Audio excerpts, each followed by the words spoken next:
I finished second to last in my age group in World Championships in Kona. Let me show you the medal.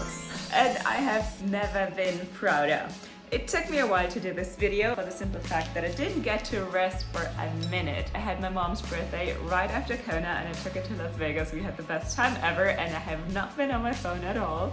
And now I'm back home in Switzerland and we're moving apartments. So let me get into it. The whole experience of racing World Championships, the brutal truth about the cost of racing Kona, the whole logistics, the craziness, the magic of Hawaii, the most brutal day of my life, probably the hardest race I've ever done. My bike's still in the box, 10 lines are permanent for the rest of my life, and my dignity, questionable. Honestly, this has been one of the most expensive trips of my life. Not that I would be surprised. Let's start with the sign up. The usual sign up when you qualify at a race go around $1,600, maybe $1,700 now, and that's something you pay right at your qualifying race. So they have a credit card reader ready for you when you qualify, you pay that straight away. So that doesn't really count into the cost anymore, right? I entered with Team IMF. You make a donation or you collect donations with your community, with your friends.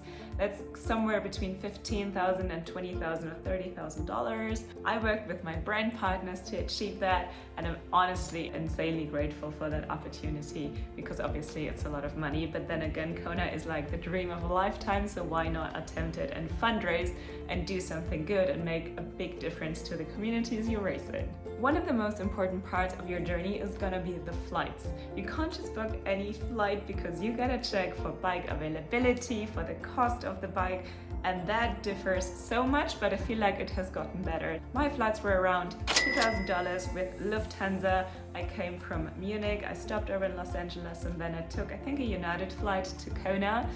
Good morning, Los Angeles. We are Kona bound, flying to Hawaii now. For the Lufthansa and Swiss connections, you gotta call in first and ask if they have bike availability on the plane. Otherwise, you would have to cancel your booking. With United and Southwest, it was much easier. They just accept your bike as the usual luggage you would have if it's below 50 pounds. But usually I have the experience that they don't usually weight it, so as long as you tell them it's below 50, usually you're fine. It means that you can't put anything into your bike suitcase. Then it goes for free with your usual economy ticket. If it's more, it gets expensive very quickly and you're gonna pay up to $400 or $500 per flight just for the bike. So that's something I would check ahead. For accommodation, you can calculate, I think, around $2,000 per person per week, depending on the villa you will rent. You can share on Airbnb. I joined my team from Quintana Roo, which was pretty amazing, and there is hotels, but they're even more expensive. Most people, I feel like, stay 2 weeks. I only stayed for 1 week because I took mom to Las Vegas and LA as well. And I think 1 week is fine for Kona. You could add another trip to Honolulu maybe, but Kona just isn't that. I mean, it's the big island, but it's not that big, you know what I mean? Most places are shared villas, you have amazing rooms, you have big kitchens, you usually have pools or something, so it's like a very nice high standard. Next point is groceries and restaurants. That's again insanely expensive. I usually cook inside the villas, I just want to have my carbs, but eating out is crazy expensive. So when I was grabbing acai with my mom in the mornings, just coffee and acai and a smoothie for 2 people is around $80. And for dinner it's just the same. Hawaii is expensive, and if you want to eat out a lot, I think you can account for a lot of money. Then we have the rental car and bike mechanics. That really depends on your taste. I think my car was around $500 for the week, and I didn't need a repair shop because my Quintana Roo team was with me all the time. But I used to go to Bike Works like 3-4 times a week with my previous bike because it has so many problems, and that again is going to cost you a ton of money. Overall, I would say last time I think I spent $5,000. Now it was like $13,000 because I took my mom. Best money ever spent, not regretting a single penny of that. But it is an expensive trip, and it's good to know that before you qualify and you pay for your slot. So honestly, it's a dream race, it's a bucket list race for so many people, but I would be lying if I would say that it's good value for money compared to other Ironmans and other trips I've done. Pre-race week, Kona week starts long before Kona. I think actually 2 weeks before Kona. I arrived on Tuesday and there's a ton of activities. The island is full of triathletes. Everyone looks super athletic. Like even the volunteers look like they had a better VO2 max than me. And everyone's out and about doing trainings with the bike. You see all these triathletes on the island.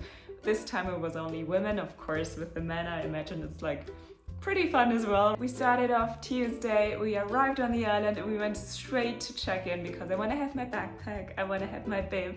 We picked up the bib and the backpack, I'm 7:35. And picking up the backpack is one of my favorite Ironman moments ever. You have that excitement. Our booking was VIP this time, so it was so effortless and quick. You go into the hotel, they check you in, they check your data and everything, just like in any other Ironman, and then you get sent straight to the merch tent. All these pretty shirts. I got this one, mom got it for me. You have the AG1 coffee boat, again, which is something you have to do if you're racing or not. It's about 800 meters out. Great coffee, you can hang out with everyone, you're gonna meet everyone, and they do have floaties. And I think it's a great way to get to know the water, the temperature, how it's gonna look like. Then in the evening, of course, there's more important events with the pros, with the whole Ironman family. They put a lot of effort into celebrating, into like really appreciating the island, appreciating this event. Great food, great people, you get to chat with everyone. I really loved it. So I took mom to the first party in the villa, and then I took her manta dabbing, and I think that's something you really should do in Kona. Mom loved it, we loved it so much. I can't show you now, it's on my boobie. I got a manta tattoo with mom. I took us out early because there were too many sharks in the water, but it was so magical. Then Thursday, you have the underpants run. Everyone shows up in undies and in costumes, so basically it's my favorite event of the week. I dressed up with mom as little unicorns. It's about 2-3 kilometers. I always thought it's 5, and mom did so well. I love seeing mom run. It's just so nice that she can still do that with 24 years of MS, and she's still smashing it, getting her running shoes on. It's like one of my favorite moments of the week. Friday is the busiest day. You gotta do the check-in. You have check-in slots because it's just so many people. You set up the transition zone, and this is one of the most beautiful transition zones I've seen in my life. The carpet is fluffy. They have 1 billion volunteers who help you check in. They take your pictures, they joke around with you. You just feel so taken care of, and everyone's smiling and cheering. So take your time for the check-in and really just enjoy every minute of this, and also get to know the transition zone. It's quite big. Let's get into race day. Ironman World Championships. Oh my god, I really did that. Yeah, we start with the swim. I said bye to mom, and she was left in the VIP with a friend of mine, and she had the most amazing day ever. I saw the videos of her having fun all day. So she was really taken care of really well, and I headed off to my age group. So the start zones are by age group, not by pace, which is bad for everyone because I'm blocking people. I'm a slow swimmer. I went to the back of my age group, but whatever, because there's like 10 more age groups coming. Good morning, I'm in transition. This is like already the best day ever. Mom's outside. And then you swim into the water. You have like a 100-meter swim. They have the boats all lined up. That's the start line, so you start from the water. The boats open and you're off. It just goes out 1.9 kilometers and back, so it's pretty easy to memorize. I just started off. I was actually very chill. I was excited for race day. I wasn't scared at all. It was surprisingly choppy compared to the days before, so I had a reference point in the water, but I could never see the boys when I was checking for directions. But I didn't mind. I was really chill. I was not panicky. There were dolphins coming across. Yeah, we went on. I went out with the boat, and I was a bit behind the pace. It didn't really bother me too much. I knew I was like moving. I had a good time, and I made my way out to the boat, turned around and came back, and I finished in, what was it, 1 hour 44. And I was hoping for 1:29, but honestly, who cares? It's Kona. I wasn't stressed about it. I got out of the water, mom was there again, and I got on the bike. Of course, one of the remaining bikes in the transition zone. Almost everyone was out already, but I didn't care. Let's go, we got so much time. I started off, you circle a bit around Kona, and then you go out in the volcano. You go up to Hawi, which is mostly uphill. Overall, it's pretty hilly, it's not flat. And I didn't mind. Like the first 90K, I felt good. Let's say the first 80K, I felt good. But last 10 uphill, I didn't feel good at all. So I did 20-kilometer average uphill and 40-50 kilometer average downhill, which was fine. But I started to get tired pretty early, which may have been a mix of jet lag and a stressful week. I'm very scared of being tired on the bike. I think it's very dangerous. I had a caffeine shot with me, so I had 400 milligrams of caffeine straight at the beginning of the bike, which was not great for my tummy. So the fatigue went away and I felt so nauseous the whole day. Of course, which was the heat, but I didn't realize in the moment. I thought it's a me problem, not a heat problem. It got worse over time. Like, there is not a single meter of shade and the wind does not cool you down. The wind was hot. I was in an air fryer on my bike and I had 300 grams of sugar with me in my bottle, so that's fine. I had enough sugar. The first 80 was fine, then 10 uphill was the worst time of my life. I honestly felt like I was about to pass out. I was really struggling to stay clear, to stay more or less awake. I was considering getting off the bike. My brother was like, you need to get off and find a palm tree or something. You're gonna pass out right away. And there were lovely volunteers at the 8 stops and they put ice in your suit, they put water over your head, they tried everything to cool you down. It was a bit too much when going uphill in the heat because then you're sweating more and I started vomiting on the bike. I'm sorry, Stardust. I feel so sorry. People also pee on the bike, right? It was horrible because then you empty your stomach, you lose more fluids. It's just the worst feeling in the world. And I reached the turning point finally for a downhill. And then you have 10-20 kilometers downhill, and the downhill is less enjoyable than you think because then you got the headwinds when you're going back. I was not scared about time. I was well within my cutoff time, unlike Wales. So I didn't stress about that. I just wanted to get off the bike. It was too hot. I felt weaker and weaker, obviously, after what, 6-7 hours on the bike. I kept fueling, but my tummy didn't really like it anymore. I don't know why, but my legs were fried, probably from all the elevation. I think they have 1,700 meters of elevation gain. My legs didn't feel great and I rolled back into town. I saw the runners already lining up, obviously, the slow cookie, right? And I got back to transition, deep fried. And I got off the bike, my quads were so sore, I could barely get off the bike. I have 7.5 hours left. That's enough time for a marathon, no matter how slow you are. I ran, I think, the first 10, 12. I ran pretty steadily, not fast, but I managed to run and to fuel, and volunteers were cute. There is aid stations every 2 kilometers. You get to rest a lot. There is enough sugar and snacks. Unfortunately, my body didn't like anything anymore, but there is enough choice. And porta potties because my tummy was so sick at this point. And obviously energy went down hour by hour to a point where I knew I was gonna make it. I knew whatever I have left in the tank is not gonna make a difference.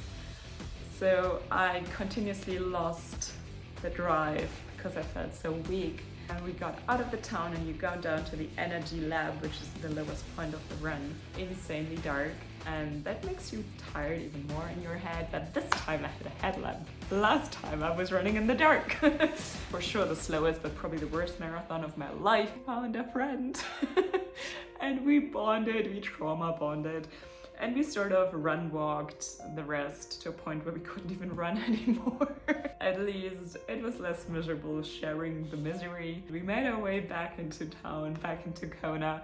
We got back there. Unfortunately, no one is cheering for you. Everyone's gone at this point. So we still had like an hour left. I could have done below 16 probably. I just didn't have it in me because sometimes when negativity takes over. We rolled back into town. It started raining. Mom was at the finish line.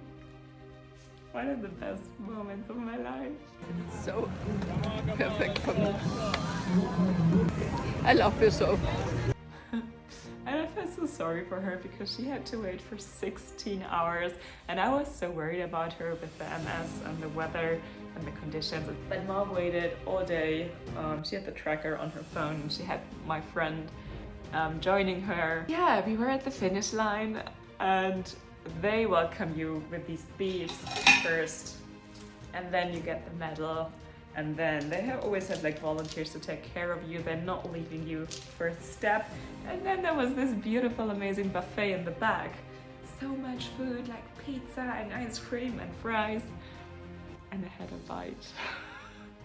And I couldn't keep it to myself for not even 5 minutes. So it's like this beautiful Marriott, and I vomited into the Marriott because I just couldn't tolerate any food. And Mom was just standing beside me. She was so worried. I was like, Mom, it's okay. I'm not hungover. I'm just at an Ironman. Like, let me throw up in peace. Thank you. We got back into the car and drove home, and I couldn't eat up until lunch the next day. I went straight to bed. I never shower after Ironmans. I don't have it in me. If I would have the nerves and the time and the energy to shower, I could have finished 5 minutes faster. You know what I mean? So I just literally passed out. The whole Quintana Road team was there, and I passed out, and I showered the next day when I'm back alive. And usually that's the last night in my bed, so I feel like it's fine. But I changed into a fresh change of clothes. What Kona has taught me, it's been one of the most brutal days of my life.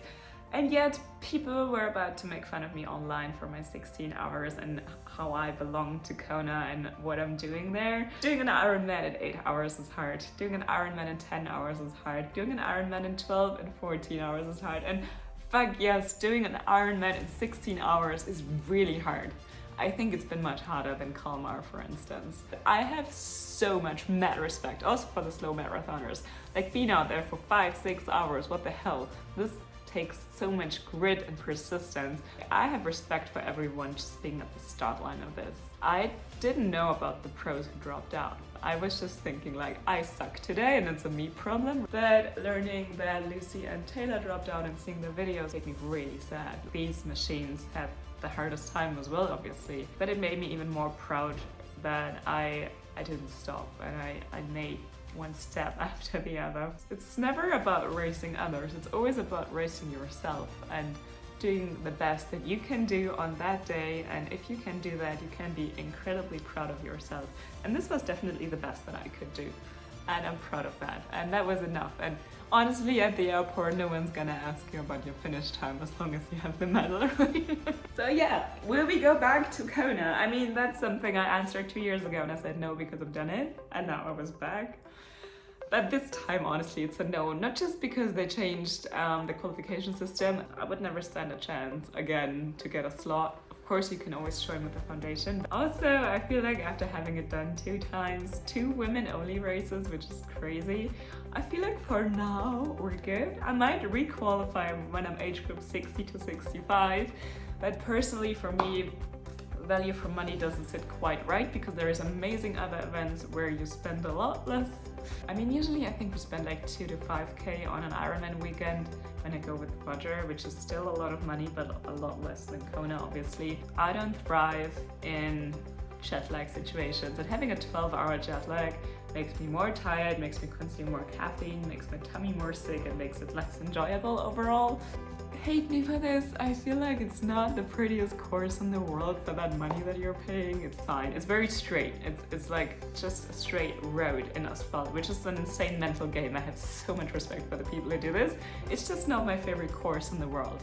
And of course, Kona isn't supposed to be the most beautiful. It's the most epic and the most sacred race in the world. And I'm insanely grateful I was able to be part of that and to do that and have my mom there. From my interest and my priorities, I don't really belong to World Championships, and that is fine. I'm grateful that I had the opportunities to do it. But for us slow cookies, there are better races out there. Let's just put it like that. So to everyone who finishes last, near last, or not at all, you are part of this sport. You belong to Ironman just as much as anyone else. Don't let anyone ever convince you otherwise. Because you showed up, you tried, you did your best, and that's what Ironman is about. So thank you for everyone for tagging along, for my sponsors, my community, my friends, for Mom for waiting for 16 hours. You made that day extra special, and I couldn't have done it without you. So until the next one, which is Cozumel in 3 weeks. And please, Cozumel, be a kind one because I have sweat PTSD.